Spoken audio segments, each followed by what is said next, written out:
How the heck was the X-Files renewed for the 9th season? Why is Limp Bizkit still recording new songs? Who watches Adam Sandler movies anymore? There are times when what you'd expect to be a fad shows an amazing staying power. It happens everywhere, even in gaming. Let's take a look at communities whose continued existence is sometimes surprising, sometimes mind-boggling, and sometimes simply shocking. Nintendo gaming systems have never been particularly popular among online gamers, and for a good reason. Wii and Wii U's web features always seemed rather lacking in comparison to Sony's PSN and Microsoft's Xbox Live. Who would expect Black Ops 2 Wii U community to be alive even after the release of 2 other COD titles?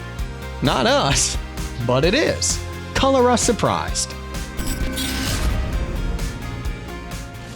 Defenders of the Helghast dream, now is our time! The first Killzone game was supposed to be Sony's answer to Microsoft's Halo, and while it didn't dethrone Master Chief's franchise, it sold well enough to evolve into a franchise. In their time, Killzone 2 and 3 showcased the power of PlayStation 3, but never quite met players' expectations. Both games were technically impressive, but a bit too slow, a bit too dull, and a bit too dreary. Nevertheless, they managed to bring together a committed and faithful fanbase. That's why 2009's Killzone 2 is still very much alive. War has never been so much fun. Developer Splash Damage made killing Nazis more than a game. Suddenly, it became a sport. Enemy Territory, released in 2003, was a groundbreaking multiplayer-only shooter based on 2001's Return to Castle Wolfenstein. It used the World War II setting to introduce players to a fairly new, at least at the time, concept of a team shooter. Enemy Territory had character classes and objective-based gameplay. Players gained experience points, used unique abilities, and built strategically important constructions. In 2003, the game had everything you'd expect from a 2015's online shooter, and it was completely free of charge. That's why its community has remained large and active up to this day. Star Wars Jedi Knight is a franchise that gets way less love than it deserves.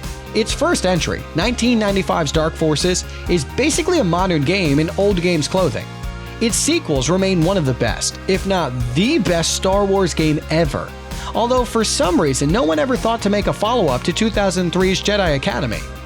Every entry in the series is great, but the staying power of the first Jedi Knight, released in 1997, is simply astounding. The game is old enough to buy itself a beer in most European countries, and still there are people making new maps and modifications for it. The Force is definitely strong with this one.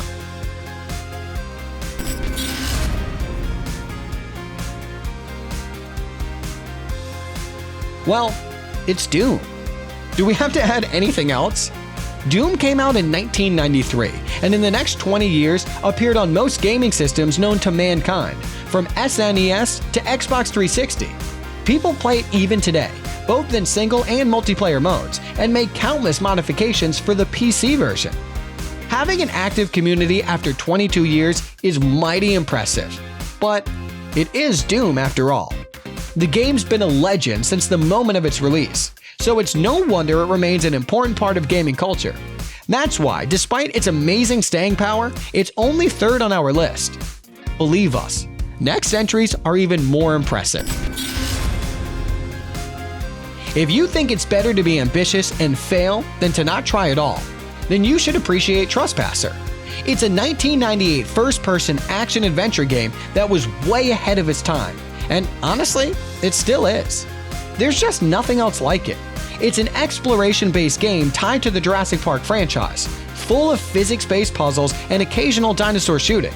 Its physics engine was mind-blowing back in the 90s, but the game didn't sell well and never transformed into a big franchise. The main reason was that it demanded a very powerful PC, was horrendously buggy, and turned out really hard to play. The player had full controls of his virtual arm.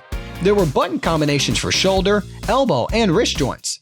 It was literally hard to get a grasp of, but the control system was realistic, and gave gamers an opportunity to solve puzzles in unique ways. For the mainstream, however, it was just too much. Trespasser didn't have any multiplayer modes, and it seemed generally unfinished, but it delivered a unique and fascinating experience. That's why even today, fans make new maps and dinosaur models, and even try to recreate the game using CryEngine, known from the Crysis game series. We hope they succeed. If any game needs a remake, it's Trespasser. The existence of this community is exceptionally interesting, as 2005's Land of the Dead, Road to Fiddler's Green, unlike the previous titles on our list, has never been a huge hit nor an innovative game. In the opinion of most critics and gamers, it was a stinker. But as we know, nothing happens without a reason. Land of the Dead was a low-budget tie-in to the fourth installment in George A. Romero's Of the Dead movie series. Even when it hit store shelves, it was a dated, buggy, and not particularly pretty first-person shooter.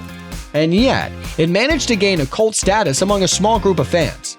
The reason for that is the game's unique, at least for its time, treatment of zombies.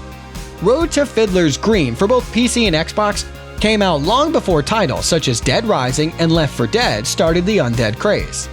Nowadays, we can choose from a variety of zombie games, including hit titles like Dying Light, The Walking Dead, Dead Rising 3, State of Decay, and more. It doesn't matter if you want your rotting corpse with a sprinkle of RPG or parkour. Zombies took over a number of game genres, but in 2005, they were struggling to wriggle out of their niche.